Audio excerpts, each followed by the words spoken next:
ছাত্রীরা আজকে আমরা পথ্য প্রস্তুতি অধ্যায়ের বলেছিলাম এক একটি করে বা এক এক দিনে দুটি করে রোগ সম্বন্ধে আমরা পড়ব। আজকের আমাদের টপিক ডায়াবেটিস মেলাইটাস বা মধুমেহ। নর্মালি এটা কিন্তু ডায়াবেটিস নামে পরিচিত। Diabetes mellitus is a metabolic disorder characterized by decreased ability or total inability of the tissues of utilize carbohydrates or glucose. কি কার্বোহাইড্রেটের বিপাকজনিত একটা সমস্যা, ঠিকমতো হয় না বা কম হয়, যার ফলে ফ্যাট, প্রোটিন মেটাবলিজম গুলো ডিস্টারবেন্স হয়, ওয়াটার ইলেকট্রোলাইট ব্যালেন্স ডিস্টার্ব হয়ে যায়। ঠিক আছে, আচ্ছা, ডায়াবেটিস বা মধুমেহ কাকে বলে? মধুমেহ রোগ বা ডায়াবেটিস মেলিটাস একটি পুষ্টিগত বিপাকীয় সমস্যা। প্যানক্রিয়াস বা অগ্ন্যাশয়ের বিটা কোষ থেকে নিঃসৃত ইনসুলিন হরমোনের ঘাটতি থেকেই ডায়াবেটিসের উৎপত্তি। রক্তে শর্করার বিপাক থেকে শক্তির উৎপত্তি হয়। কোষের এই বিপাক ক্রিয়ায় সক্রিয় ভূমিকা নেয় ইনসুলিন। এই ইনসুলিনের নিঃসরণ যদি খুব কম হয় কিংবা টার্গেট কোষে ইনসুলিন গ্রাহকের সংখ্যা কম হলে শরীরে কার্বোহাইড্রেটের বিপাক ব্যাহত হয়। এজন্য ডায়াবেটিস রোগীদের রক্তে শর্করার পরিমাণ বেশি হয়। আচ্ছা, এরপর আমরা আসব ডায়াবেটিসের প্রকার। ডায়াবেটিস মূলত দুরকম, ডায়াবেটিস মেলিটাস, ডায়াবেটিস ইনসিপিডাস।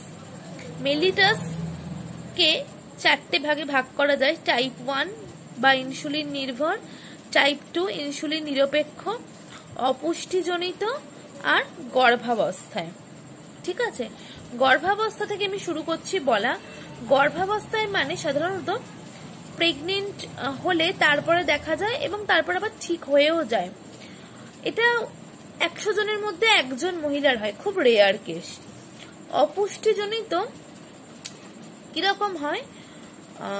বয়স্ক মানুষদের ক্ষেত্রেই হয়। অপুষ্টির কারণে অগ্ন্যাশয় শরীরে পর্যাপ্ত ইনসুলিন তৈরি করতে পারে না, তার ফলে হয়।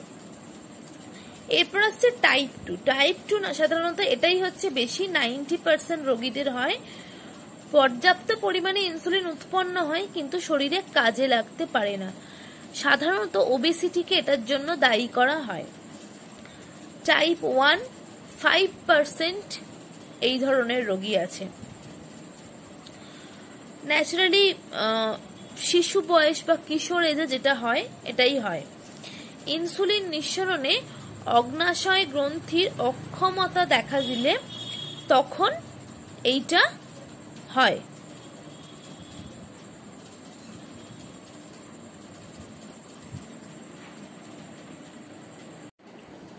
আচ্ছা, আমরা সংজ্ঞা পড়লাম, প্রকার পড়লাম, এবার পড়বো কি কি ফ্যাক্টর ডায়াবেটিসের জন্য দায়ী বা কেন হয়। একটা হচ্ছে জেনেটিক, হ্যাঁ, মানে বংশ পরম্পরায় যদি কারুর থাকে তখন কিন্তু হতে পারে। এজটা যেমন হচ্ছে টাইপ 1 ডায়াবেটিসের জন্য হয়। এরপর হচ্ছে সেক্স, মেল ফিমেল দুজনদেরই ইকুয়ালি হয়, তবুও কম বয়সের পুরুষদের একটু বেশি দেখা যায়, কিন্তু মহিলাদের সংখ্যাটা বেশি হয়। তুলনামূলক বেশি সংখ্যায় মহিলারা ভোগেন এই সমস্যায়, কিন্তু খুব কম এজে বেশিরভাগ সময় পুরুষদেরই দেখা যায়। ডায়েটারি ইনটেক, এক্সেস ক্যালোরি এই ধরনের খাবার খেলে, ফাইবার কম খেলে, রিফাইন্ড ফুড বেশি খেলে, ফ্যাটি ফুড বেশি খেলে একটা চান্স থাকে। ইনফেকশনস, যেমন ভাইরাল ইনফেকশন, মিসল, মাম্পস এইরকম ধরনের হলে তখন কি হয়, প্যানক্রিয়াসের ওই বিটা সেলটা ক্ষতিগ্রস্ত হয়ে যায়, যেটা আমাদের ইনসুলিন প্রডিউস করে, তার জন্য হতে পারে। আচ্ছা, ইনক্রিজড ক্যাটাবলিজম, এটা মানে হচ্ছে খুব বেশি পরিমাণে যদি গ্লাইকোজেন ভেঙে যায়, মানে লিভার সুগার, যার ফলে প্রোটিন আর ফ্যাট টিস্যুও ভাঙতে শুরু করে, মেটাবলিক একটা চেঞ্জ হয়। স্ট্রেস খুব ইম্পর্টেন্ট একটা ফ্যাক্টর। স্ট্রেস থেকে আমাদের অনেক কিছু সমস্যা দেখা যায়, ঠিক আছে। হরমোনস, এন্ডোক্রিন ফ্যাক্টর, ঠিক আছে। বেশিরভাগই দেখা যায় যে গ্রোথ হরমোন, কর্টিসল আর কর্টিকোস্টেরয়েড আছে, যারা ওই প্রোটিনের ব্রেকডাউনটাকে বাড়াতে পারে, সুগারের ইউটিলাইজেশনকে ইনহিবিট করে। এদের জন্য এই ব্লাড সুগার লেভেলটা কিন্তু বেড়ে যায়, অ্যাড্রিনালিনের পরিমাণ বেড়ে যায়, গ্লাইকোজেন ব্রেকডাউন হয় বলে। এইভাবে ব্লাড সুগার লেভেলটা বেড়ে যায়। থাইরয়েড হরমোনও বেড়ে গেলে তখনও একটা চান্স থাকে। আচ্ছা, কিছু ডিজিজ যেমন প্যানক্রিয়াটিস, এই ধরনের ডিজিজও এই ডায়াবেটিসের ফ্যাক্টর কিন্তু। আর আরেকটা তো বলেইছি আগে, অগ্নাশয়ের ওই আইলেটস অফ ল্যাঙ্গারহ্যান্সের বিটা কোষ থেকে ইনসুলিন হরমোন ক্ষরণের অভাব, ঠিক আছে। বেশি দিন ধরে যদি ওবেসিটিতে ভোগে, ঠিক আছে, অ্যাবডোমিনাল ফ্যাট বেশি হয়, তাদের ডায়াবেটিসের একটা প্রবলেম হতে পারে। এরপরে পড়ব লক্ষণ। ডায়াবেটিসের লক্ষণ, খুব বেশি তেষ্টা পায়, যাকে পলিডিপসিয়া বলে। পলিফ্যাজিয়া, খাবার ইচ্ছে হয়, খুব বেশি বেশি টয়লেট হয়। পলিইউরিয়া, হাইপার গ্লাইসিমিয়া, রক্তে গ্লুকোজের পরিমাণ বেড়ে যায়। ইউরিনে যদি চিনি দেখা যায়। গ্লাইকোসুরিয়া, শরীরের ওজন পরে হ্রাস হয়, খুব তাড়াতাড়ি লেজি ভাব, ক্লান্ত লাগে, লেজিনেস থাকে, কোথাও কেটে গেলে সারতে অনেক সময় লাগে। এগুলো মোটামুটি হচ্ছে প্রাথমিক লক্ষণ।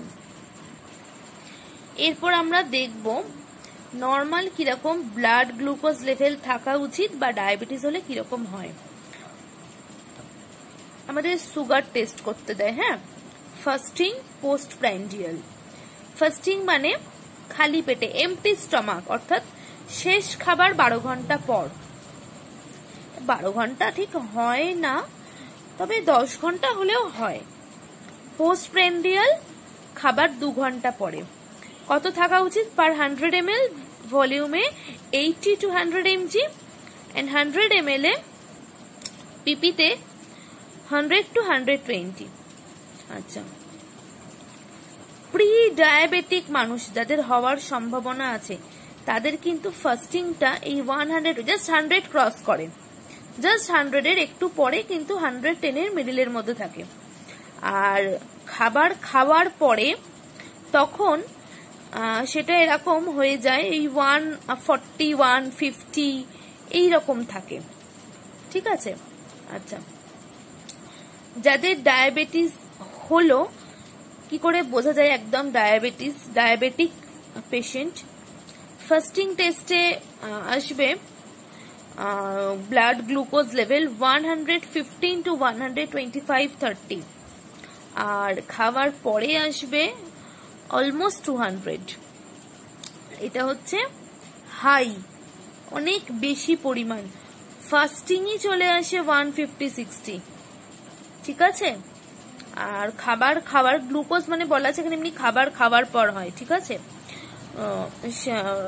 ফুল স্টমাক থাকে 320, 350, মানে আরো বেশি, মানে 250 হতে পারে, 350 যাই হোক হতে পারে, ঠিক আছে। এটা হচ্ছে রেঞ্জ। এরপর আমরা অসুবিধা পড়ব, হলে মানুষ কি কি অসুবিধার সম্মুখীন হয়। দেখা গেছে রক্তে গ্লুকোজের পরিমাণ দীর্ঘদিন ধরে বাড়তে থাকলে রক্তে গ্লিসারাইড ও কোলেস্টেরলের মাত্রা বেড়ে যায় এবং হৃদযন্ত্রে অসুখের আশঙ্কা বেড়ে যায়। দীর্ঘদিন এই রোগে ভুগলে কিডনি ক্ষতিগ্রস্ত হয়, যাকে বলা হয় ডায়াবেটিক নেফ্রোপ্যাথি। আচ্ছা, সুস্থ মানুষের চেয়ে বহুমূত্র রোগীদের অন্ধ হওয়ার সম্ভাবনা 25 গুণ বেড়ে যায়। বেশি দিন ডায়াবেটিসে ভুগলে রেটিনা ক্ষতিগ্রস্ত হয়, যাকে বলে ডায়াবেটিক রেটিনোপ্যাথি। বহুমূত্র রোগীদের স্নায়ু ক্ষতিগ্রস্ত হতে পারে, যার ফলে হৃৎপিণ্ড থেকে পা পর্যন্ত রক্ত সরবরাহ হতে পারে না, ফলে পায়ে ফুট আলসার হয়। ঠিক আছে, ফুট আলসার, পায়ের পচন হয়, একে বলা হয় ডায়াবেটিক নিউরোপ্যাথি। এরপরে শরীরে ইনসুলিনের মাত্রা কম হলে শর্করার দহন হতে পারে না, এর ফলে অতিরিক্ত পরিমাণ অ্যামিনো অ্যাসিড আর ফ্যাটের দহন হয়, যার ফলে কিটোন বডির সৃষ্টি হয়। কিটোন বডি তোমরা জানো, আমি আর এখন বলছি না সেই জন্য, যেটা মূত্রের সাহায্যে নির্গত হয়, একে বলা হয় কিটোসিস বা কিটোঅ্যাসিডোসিস। And last,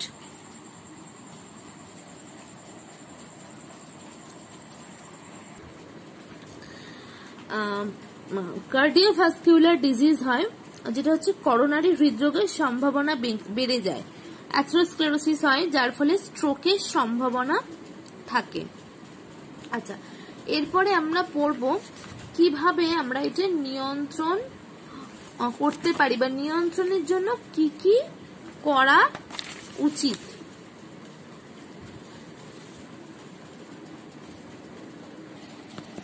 অতিরিক্ত ক্যালোরি খাদ্য তালিকা থেকে বাদ দিতে হয়। হ্যাঁ, ওজন নিয়মিতভাবে নিতে হয় যাতে বেশি না বেড়ে যায়। তন্তু সমৃদ্ধ খাবার গ্রহণ করতে হয়,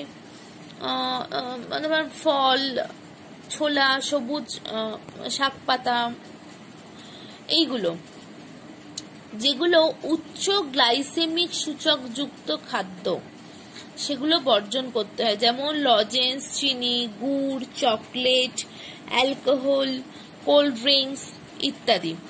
শরীর চর্চা মাস্ট,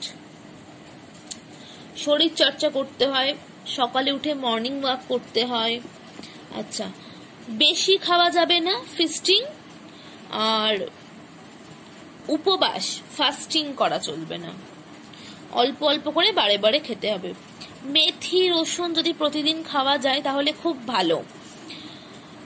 সাধারণত স্ট্রেসটাকে কমানোর চেষ্টা করতে হবে, মানসিক উত্তেজনা ভালো নয়, এবং নিয়মিতভাবে ওই ব্লাড সুগার লেভেলটা চেক করতে হয়।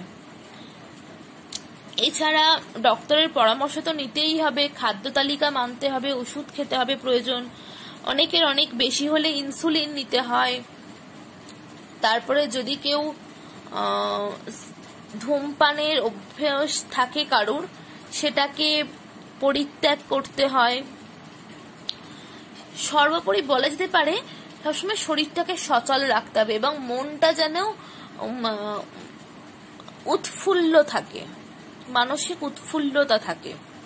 পরিমিত আহার, চেক আপ করানো ইত্যাদিগুলো করলে কিছুটা নিজেরই সুবিধা, নিয়ন্ত্রণে থাকবে, সব দিক থেকে শারীরিক সুবিধা হবে। এছাড়া আরো কিছু পরামর্শ আছে, হ্যাঁ, যেগুলো আমি বলছি, যেমন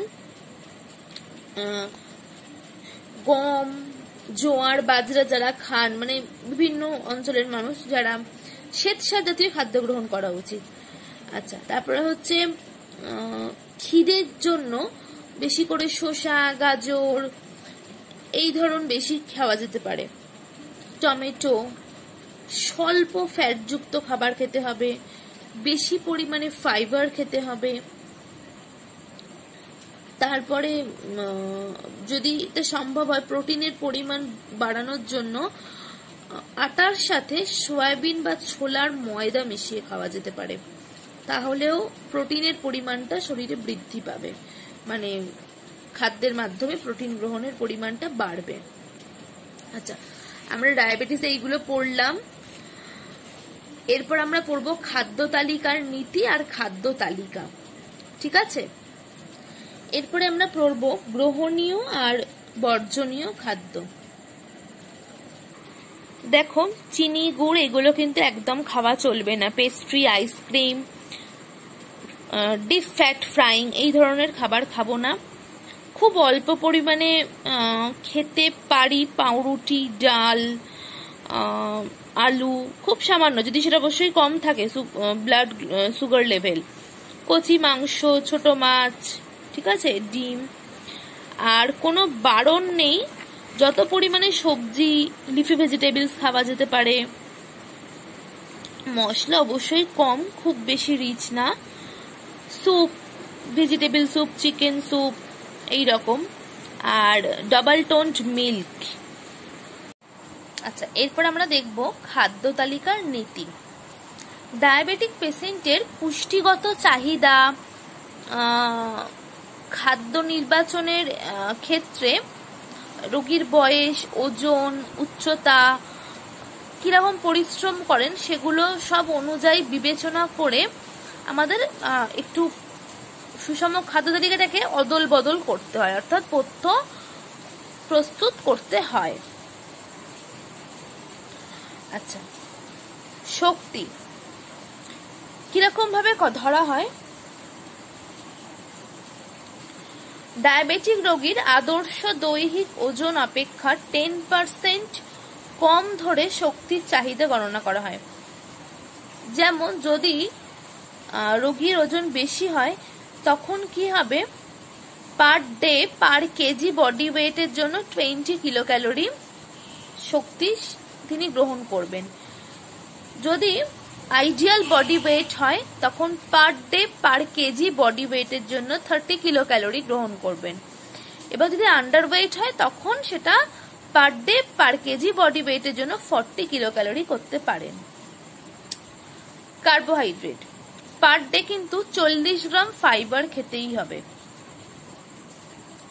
আমরা গ্লাইসেমিক সূচকের উপর জোর দেব, যেগুলো উচ্চ সেগুলো খাবো না, যেগুলো কম গ্লাইসেমিক সূচক যুক্ত খাবার সেইগুলো খাবো।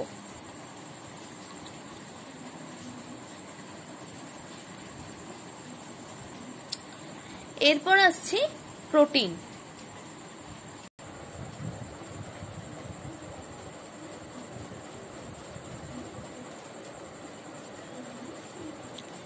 প্রোটিন সমগ্র ক্যালোরির 20% প্রোটিন জাতীয় খাবার খাওয়া উচিত।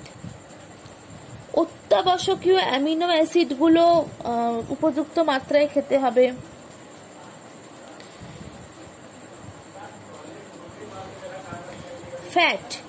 ফ্যাট কিন্তু 15 থেকে 25% ফ্যাট থেকে আসবে টোটাল ক্যালোরির। ডায়াবেটিক রোগীর খাদ্য তালিকায় সম্পৃক্ত ফ্যাটের মোট ক্যালোরির চাহিদা 7% কম থাকবে। অসম্পৃক্ত ফ্যাটি অ্যাসিড সমৃদ্ধ উৎসকে গ্রহণ করতে হবে, যেমন উদ্ভিজ্জ তেল।